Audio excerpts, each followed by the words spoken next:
Video opens with a camera shot of quick flashes of NWABA athletes, and text reading, Perspectives on Blindness, Insights for a More Inclusive World with NWABA's logo. The three individuals in this video are sitting side by side on stools, with their guide dogs at their feet on a hardwood floor, with a brick wall in the background. Welcome to our Perspectives on Blindness etiquette video. My name is Kirsten French, and I'm the programs manager of our Camp Spark and Sports Adaptations programs at the Northwest Association for Blind Athletes. Throughout this video, we're going to be sharing different perspectives on blindness and etiquette, hearing from three different blind athletes to talk about their perspectives on a variety of different questions. I'm joined by two other athletes who are going to take a moment to introduce themselves. As everyone introduces themselves, you'll hear each person take a moment to describe themselves. This is an opportunity to be able to make sure we're creating an inclusive environment for everyone. Text appears that reads, Kirsten French, Senior Programs Manager, NWABA. My name is Kirsten, and I'm about 5 feet tall. I have long brown hair. I'm wearing a light blue t-shirt, and at my feet is my female yellow guide dog, Nightly. And I'll pass it on to my left. Text appears that reads, Sherry Chauvin, Senior Operations Manager, Nike. Hi, I'm Sherry Chauvin, and I'm about 5'7". I have brown hair and brown eyes, and at my feet is my yellow Labrador Retriever named Haviland. Text appears that reads, Lillian Goodman, Payroll Specialist, NWRESD.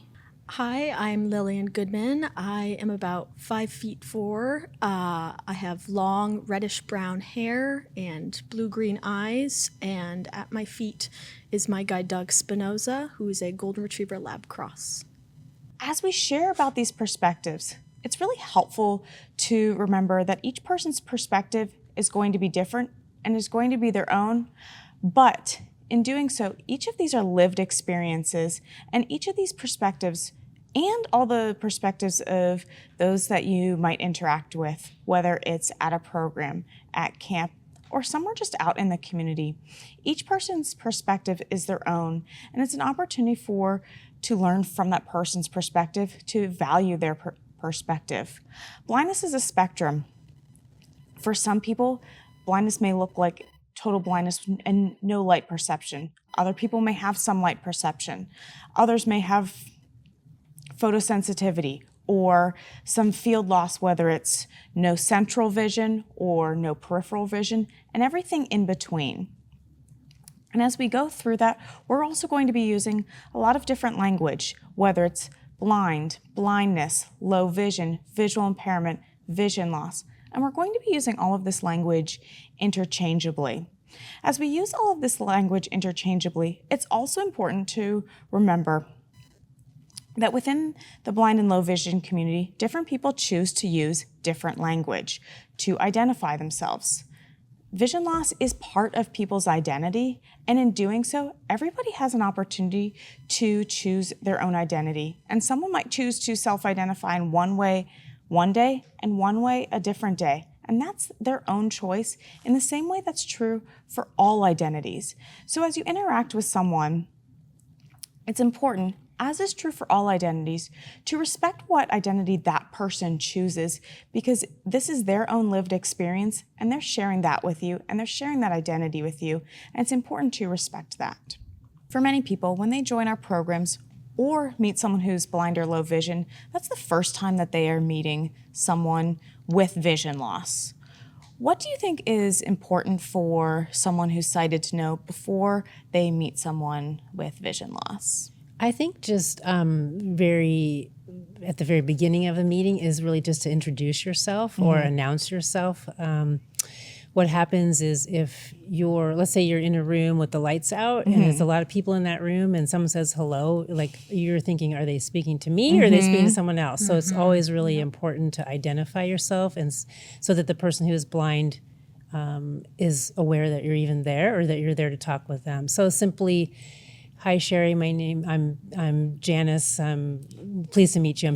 I'm holding my hand out to shake your hand, something like that, just to let them know. And conversely, when you're leaving the room, to go ahead and let someone know that you're leaving, because there's lots of times when I think that person's still there and I'm talking to them and I find they're not even there anymore. So yeah.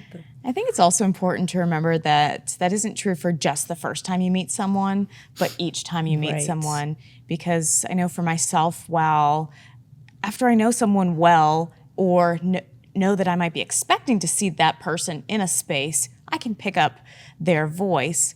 But if I've met someone once, or we see each other occasionally, but it's only a more casual acquaintance, I'm not going to remember their names. And it can get really awkward when someone says, "Oh, hey, Kirsten, how are you doing?" And then you have to start that conversation with, who is that person? Where did I last meet them? Trying to pull that and not being able to be fully present for the conversation.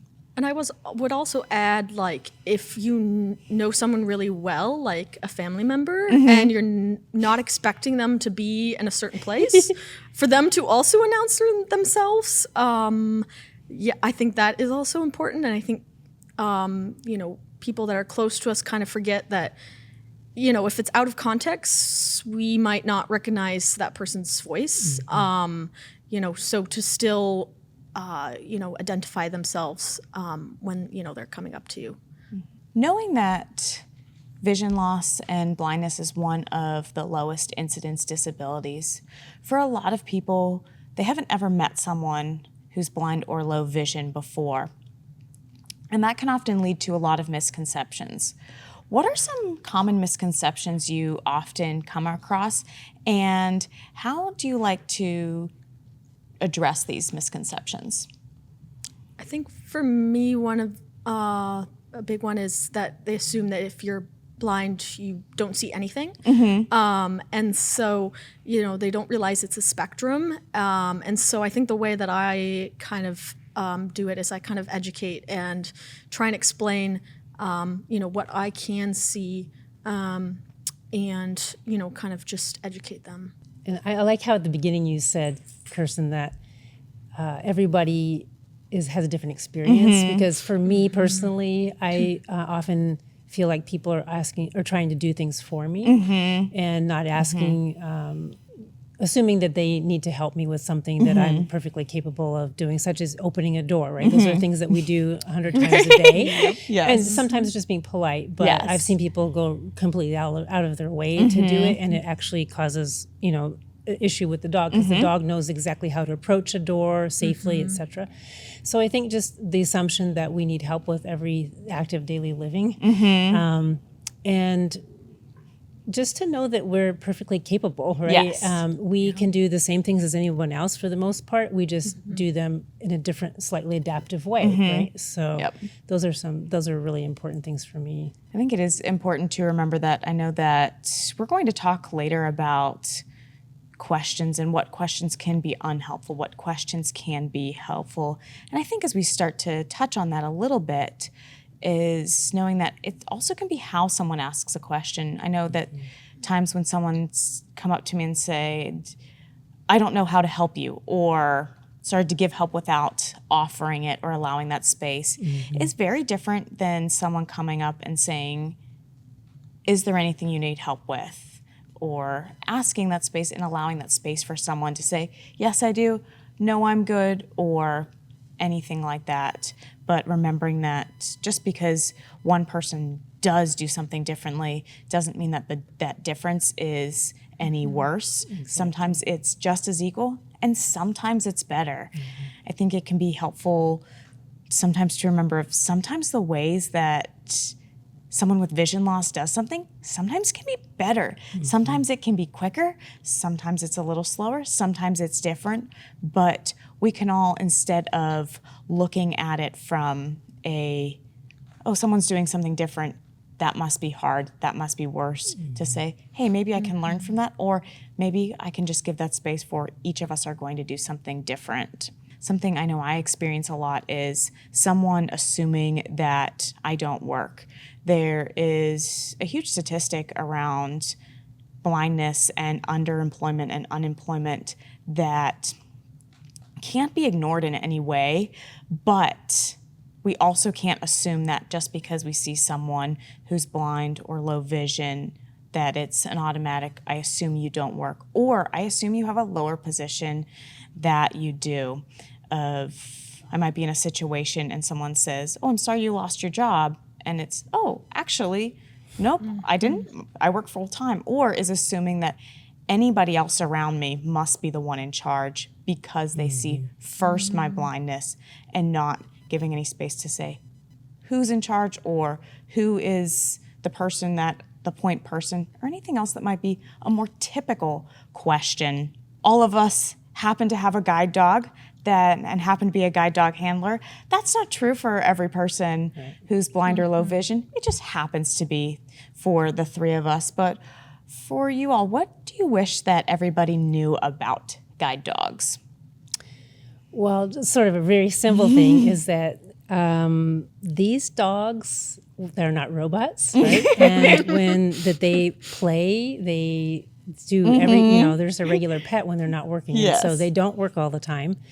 Her harness comes off and she's a regular dog. And I think the problem is that people see them as a working dog out and about, and so they assume that that is what they do 24/7. Of course, that's not true, and most of the time she's actually sleeping like she is right now, although technically she's on duty because she's in harness, Yes. but she's not working too hard right now. So just that they are they're always on duty, and that's just not true. So I think another thing people kind of assume is that the dog knows where they're going. Yes. That's not true. They can't read traffic lights. It's a team, so we as the handlers are knowing our route and are directing the dog to go either left or right. So they can't just say, oh, go find Starbucks and they'll take you there. I think a lot of people assume that. I think another thing, for people to know that come up to us is to talk to us and not the dog. I know it's really hard. They're really cute and they've got really, big brown eyes and they want to, initiate pets, but, they're working. To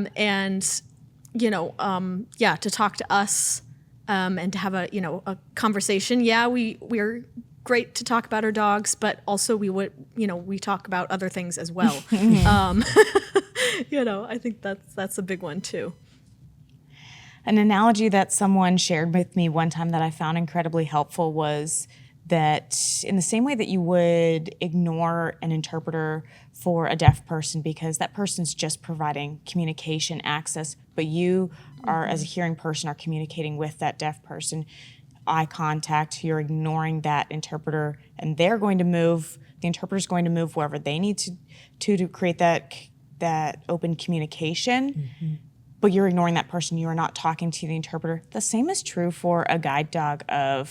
Lillian touched on this, of the dog doesn't know where they're going. It's the handler who's giving those descriptions. The dog is doing everything that they're trained to do and doing that well, but you're ignoring that dog, and to talk to them, to call out their name, to even do something that's quiet or nonverbal to try to get their attention is still going to distract them from their work, and also can really make us as handlers not feel seen, because it's so true in the world that as blind and low vision people, we often get overlooked. We've talked a little bit about that, but that can also happen even more so with a guide dog, where someone comes up and talks about your dog and ignores you as if you aren't there. And you're like, oh, actually, I'm here. Oh, actually, I'm the person that is going to take the directions, or actually, I'm the person who is in the meeting or is here. And it's important to make sure that all that communication is going from human to human, not human to dog. And one other thing about what you're talking about in terms of talking just to the dog is, or distracting the dog, is that it's really a safety issue. It is. If you have someone come up and try and talk to the dog while we're about to cross the street, we've now taken that dog's attention away from whether it's safe to cross and for us to cross safely. And that can be super dangerous for us as a team. So we just really appreciate when people talk to us and ask permission to speak to the dog. Yes. And sometimes we'll allow that. If children come up, I'll take her harness off, and if I have time, right, and let them pet her. But it's not when she's working and we're actively guiding, then it's not a good time to interrupt. Yes. Yeah. And for me, I think if people ask, I'm, much more willing to, stop, take off the harness. It's the people who just automatically do it. That's where I have a big problem because, like you said, Sherry, it could be a safety issue or, whatnot. And there's so many nuances to working with a guide dog that someone might not see. They don't necessarily see that the dog is letting you know there's a down curb, an up curb, an obstacle, something that we've said, hey, go forward, and the dog says, nope, actually, it's not safe. And I think that that's both a really good reminder when I'm walking with someone of, don't worry, you don't have to, you're not the guide. She's got this under control. You and I can continue to have our conversation as normal or just walk next to each other as two people. But our guides have got it. We can just continue this conversation. And that's the benefit of, sometimes it can be the benefit of using a guide dog. But sometimes those nuances people don't see. So what looks to one person of your dog's not working or they don't look like they're working right now, actually they are. They're doing something incredibly important. And as soon as you take their attention away, that can go from the situation is safe, it is okay, to being now it's really problematic. Right. Yep. And it's that good reminder, as Sherry mentioned, of a dog isn't a robot. So in the same way that we as humans can get distracted, a dog can get distracted, and we want to minimize those as much as possible and to be able to respect that space, respect that team. In the same way, our dogs are also an extension of ourselves. It would not be okay to come up to someone and just touch their body, and we say that and you think, oh, that wouldn't be okay. I wouldn't just go up to someone and start hugging them or touching them, and I've never met them before. I've never asked them if they would like a hug. That you wouldn't do that to someone's guide because it is an extension of their body. It is that mobility device and that tool. And a very cute one at that. For a lot of people, meeting someone who is blind or low vision, it's the first time they've met that person who's blind or low vision. It is not always common to see a lot of people who are blind or low vision, and whether that's you're joining us for an event or you're working at camp or just even out on the community. And as such, it's understandable that a lot of people might have a lot of questions. However, with that, what are some examples that you all can think of that are helpful questions versus what are some unhelpful questions? I think, for example, if we're at a sport and, it's your first time guiding, I think that's an appropriate time to ask, how much vision do you have, to, know how best to guide that individual. But, after a while, and we've had that conversation, okay, this is what I can see, to just talk, and have, conversations about other things than blindness, because we have so many other aspects to us than blindness. It's just one part of us. And so I think that's one kind of an instance where it's, an appropriate time to ask that question. Yeah, I think that starts to touch on that reminder of there are appropriate times for asking questions and there are really inappropriate times for asking questions of I'm working with a guide for the first time. That's an appropriate time to have a conversation on whether for Lillian's talking about how for her she likes when someone asks her, what's your vision, and gives that information. I personally prefer, when we're in that situation, for someone to ask, how do you like to be guided? What is going to be helpful? And that's just also an example of we're two different people, so we have two different perspectives. But that is an appropriate time to ask any questions about vision. But on the bus, if some random person just comes up to you and says, oh, you're blind? What's that? What's your vision? Oh, I didn't know you're blind. How much can you see? That's an inappropriate time. That can be a really stark example, but it's also helpful to remember in the same way that you wouldn't go up to someone and ask them, what's your cholesterol? How much do you weigh? And you're like, whoa, that is very personal information. You wouldn't do that about blindness and someone's visual impairment. How much someone can see is personal information that any person has the option to be able to choose to share that information or not choose to share that information. I think going along with that in terms of inappropriate is, and I should have this happen, that's why it comes to mind, is when someone comes up and they realize that you're blind and they'll take their hand and wave it in front of your face and ask you if you can see that, or how many fingers am I holding up? And you know, it's completely inappropriate. It's also embarrassing to me. Yes. And it's just not something that is a cool thing to ask somebody. So if you seriously have a question, then that's not the way you should ask it. Yes. And just say, hey, may I ask you a question about your vision? Yes. And you know, anytime anyone has asked me that, I have said sure. But if you're going to come up and say, can you see this? That's meant to cause shame, not ask a question. I think it's how it's phrased. Yes. You know, for me, I'm much more willing to, you know, answer someone who says, you know, may I ask about your vision loss, instead of someone just said, oh, you're, you know, blind, you know, tell me about your, you know, I think, it's definitely how it's phrased and so how someone asks it as well. And that kind of tells you what their intent is, right? Yeah. So, Yes. It also starts to build that trust because that person has asked, may I do this? In the same way that someone might have asked, is there anything that you need help with, or do you need any help? You have given that person's giving you that space to say, no, actually, I'd rather you don't, or not right now, maybe another time, or I don't need help right now, but I'll let you know if I do. It allows that space to say yes or no, of that ball is now in our court to say, yes, I'm happy to answer this question. I feel comfortable answering this question. This is a time that I would like to answer this, or to say, no, I'm good. No, not right now. To remember that autonomy, because it can be incredibly dehumanizing for someone to do those things that Sherry was describing, and as audacious as they sound, those things happen on a regular basis. And it's important to remember that when you're interacting with someone, maybe you ask that question of, hey, may I ask you about your vision?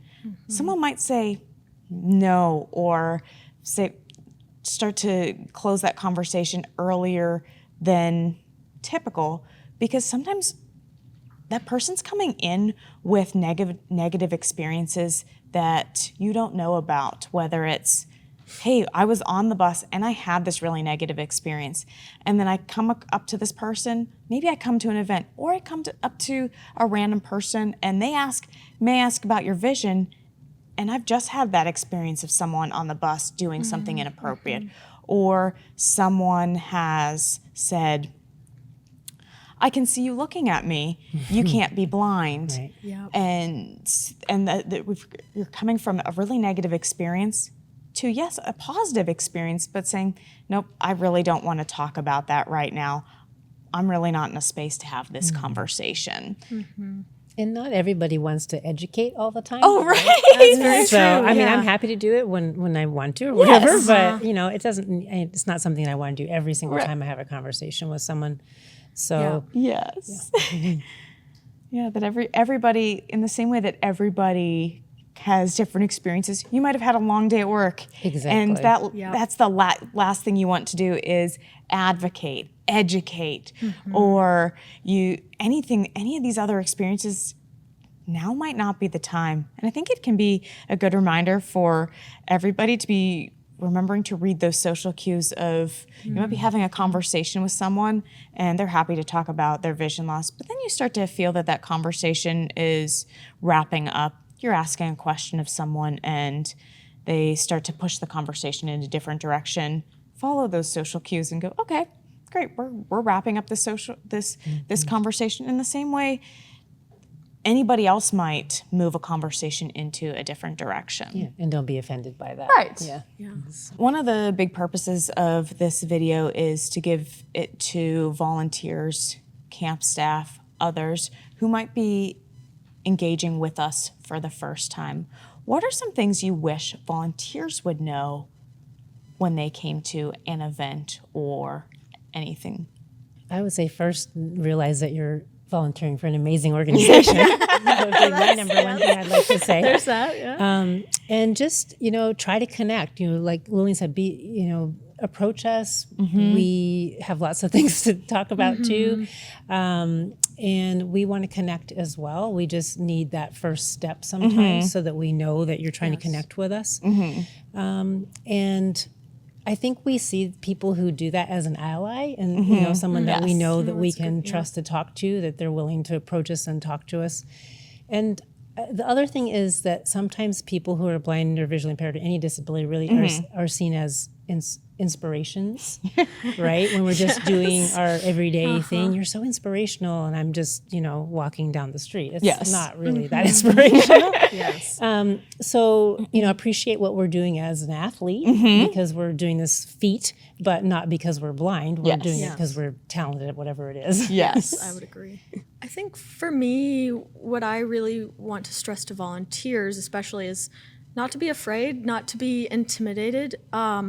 I feel like a lot of times new volunteers come in and they are, and we're just like everybody else. Our eyes just don't work, and so to just treat us like you would treat anybody else, I think is a big one. It's always interesting of having conversations sometimes with someone who will say, oh, I waved at you and you didn't wave back, or I thought you were mad at me. You're like, no, actually I didn't see you. Yeah. But remembering that it can make a world of difference. I know how happy and engaged I feel when someone comes up and is like, hey, Kirsten, it's so-and-so. Like, great, let's have this conversation and we can continue to move forward in that allyship. It doesn't take much. It's going up to someone, and whether you know them, hey, Sherry, it's Kirsten, and then we can continue that conversation. Or even if it's your first time and you come up and you introduce yourself, hey, I'm Kirsten, and we continue that conversation. Yeah. Hey, I'm so-and-so, and I'm a volunteer. Have you been here before? Have you done this? Have you done this trail before? We're hiking. Have you hiked this trail before? Talk about the weather. It doesn't have to be anything, but it's that start of that conversation that means a huge amount to help build those connections, because so many connection pieces start with a lot of visual cues of a smile, someone who looks friendly from across the room, or someone who waves at you, someone who made eye contact when you entered the room, might be someone who cited how they start that connection piece. Those pieces are missing for any non-visual person, and they can also be added verbally. They can be made accessible in other ways, and they really mean the world. It makes us feel included. Yes. We're just a part of. Part of the community. Yeah, part of the community. For sure. As we wrap up our time together, we want to leave everyone with one thing that they can do that's going to help create a more accessible environment, or one thing that's helpful to keep in mind, whether they are in the community or are at one of our events. What do you think everybody should keep in mind as that one thing that's helpful to remember? I think for me, I think I've already said this, but to just reiterate that we want to be included, we want to be treated like everybody else. To just consider that when you are approaching someone who's blind, I think is really important. Yeah, that we want to be included, Yes. we want to be approached, we want people Yes. to talk Yes. to us and not just, ignore, and, we just go from there, right? Yeah. So build a Yes. relationship by trying to connect. Yeah. Yeah. I would agree. And I think off of that, in addition to keeping that open-mindedness, being ready to connect, I think also being able to step into someone else's shoes. Some of the best guides I've ever worked with when running, even someone who has never been a running guide before, we are meeting on the starting line, we're going, and that person turns out to be really good. I've asked them of, wow, this is so great. Do you know how to be a running guide? What information are you coming in with? And each time that person's response has been of, no, I'm just thinking of, if I was in that situation, how would I want to be treated? What do I think I would like? And to be able to put yourself in that person's shoes, because as soon as we're able to see each other, whether it's from the lens of vision loss or just anything, when we're able to see someone else who we don't know, whose life looks different than ours, as, hey, what would my life look like if I was that person? How would I want to be treated? What skills do I bring into this? And as soon as we're able to put ourselves in someone else's shoes, all of a sudden, all of those differences start to go away, and we're able to build those connection pieces. It creates a foundation for which to grow off of. And if you're volunteering, then you must have a passion for what it is that you're volunteering for, and use that as your connection point. Yes. So as we wrap up our time here, we want to leave everyone with that reminder to connect with each other, to stay open-minded, and to remember what brought you here, to help build those bridges and connect and empower everyone to help continue to build a community where everyone's engaged. Video ends with a camera shot of quick flashes of NWABA athletes and the NWABA logo.